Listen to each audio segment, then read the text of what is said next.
"Excuse me, sir, I think you dropped this." Those simple words, said softly on a rainy Tuesday morning, changed everything.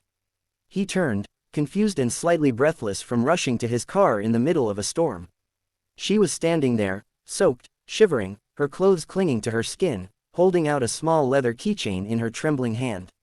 It wasn't just any keychain. It was old and worn, shaped like a tiny shoe, with initials carved into the sole, Mr. His daughter's initials. He froze. He hadn't even realized he'd dropped it. That keychain had been on his keys since the day his daughter was born. It was all he had left that reminded him of the happiest day of his life, and the woman he'd loved more than life itself. He stared at her for a second too long. She looked down, a bit embarrassed. "I saw you drop it by the flower shop," she said quickly. "You rushed away before I could call out." "Thank you," he finally managed, gently taking it from her. "No problem," she smiled weakly, already turning to go, walking into the pouring rain without asking for a thing. Not even his name, but she didn't know. She didn't know she had just returned something priceless. And she didn't know the man she'd helped, so casually, so sincerely, was not just a man in a suit.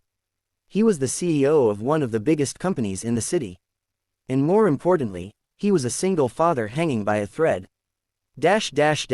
Arav Malhotra had it all once: money, a beautiful wife, a daughter who was his entire universe. But after his wife passed away in a tragic car accident 3 years ago, everything changed. Yes, the company still ran. Yes, he still signed papers and smiled at shareholders. But inside, he was broken. Every day felt like an act, a carefully controlled performance. And the only thing keeping him grounded was his 6-year-old daughter, Mare. The keychain she gave him on his first birthday after her mother died, that was his lucky charm. He had promised himself he would never lose it. But today, in the chaos of life, he dropped it without noticing. And someone, a stranger, had cared enough to chase after him in the rain to return it. That gesture stuck with him all day. Through board meetings, business calls, and dinner with Mare, he couldn't stop thinking about the girl in the rain. He didn't know her name. Just that she had kind eyes, and something gentle in her voice. 2 days later, fate intervened again. This time at a small cafe on a quiet corner of the city. He had taken a rare morning off to spend time with Mare, who had been begging for pancakes. And then, there she was. Wearing an apron, holding a tray, carefully balancing 4 cups of coffee as she moved between tables. Her hair was pulled back in a messy bun, sleeves rolled up. She looked tired but kind. He recognized her instantly. She didn't notice him. He waited until she came to their table, her eyes widening in surprise when she saw him. She opened her mouth to say something, but he beat her to it. "You again," he smiled softly. She blinked. "Oh, hello. I didn't realize you'd come here. You didn't think I'd come find you either, did you?" She laughed awkwardly. "Honestly, I didn't think it mattered." "It did," he said sincerely. "You returned something very important to me." "Thank you." She looked down, avoiding his gaze. "It was just a keychain." "No," he said gently, "it wasn't." He introduced Mare. His daughter, bubbly and curious, immediately liked her. "You smell like pancakes," Mare giggled. The girl, her name was Naina, laughed for the first time that day. And that was the beginning. Over the next few weeks, they kept meeting. He would come to the cafe. Sometimes with Mare, sometimes alone.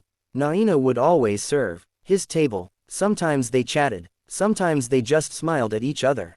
There was an unspoken comfort between them. A strange familiarity, like old souls recognizing each other in a world that rarely pauses to care. Naina was humble, shy, and hardworking. She worked 2 jobs, one at the cafe, another tutoring kids in the evenings. Her dream had been to become a teacher, but life hadn't been kind. Her father had fallen sick when she was 19. Her mother walked away soon after. Bills piled up, college faded into the background. All she could do was work to survive. But even through it all, she hadn't grown bitter. She believed in small kindnesses, in doing what's right, even if no one noticed. That's what Arav saw in her. Not just beauty, but resilience. Not just humility, but strength. She became a quiet part of his life. And more importantly, of Mare's. The little girl adored her. She once even told Arav, "Papa, if Mama was alive, I think she would have liked Naina." That hit him harder than anything.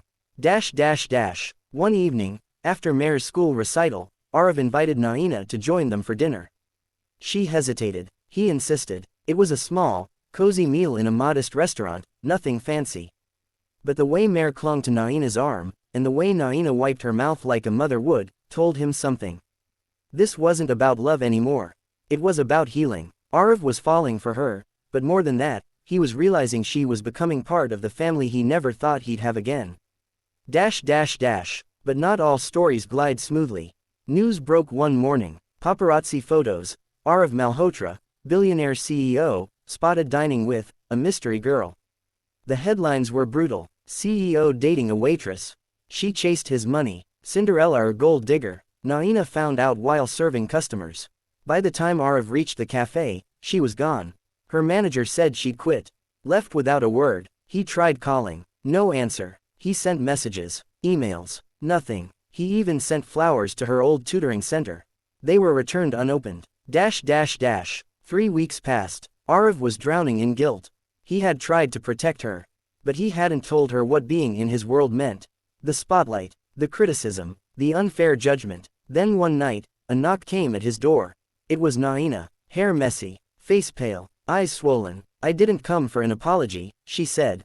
I came because I missed her. She stepped inside, and Mare rushed to her, hugging her like she'd been gone forever. I missed you too, Naina whispered, tearing up. That night, over cups of quiet tea, she spoke. I've lived my life in silence, Arav. I never expected grand gestures. Or fairy tales. I just wanted to help people where I could. When I saw that keychain, I didn't know what it meant to you. But I knew it meant something.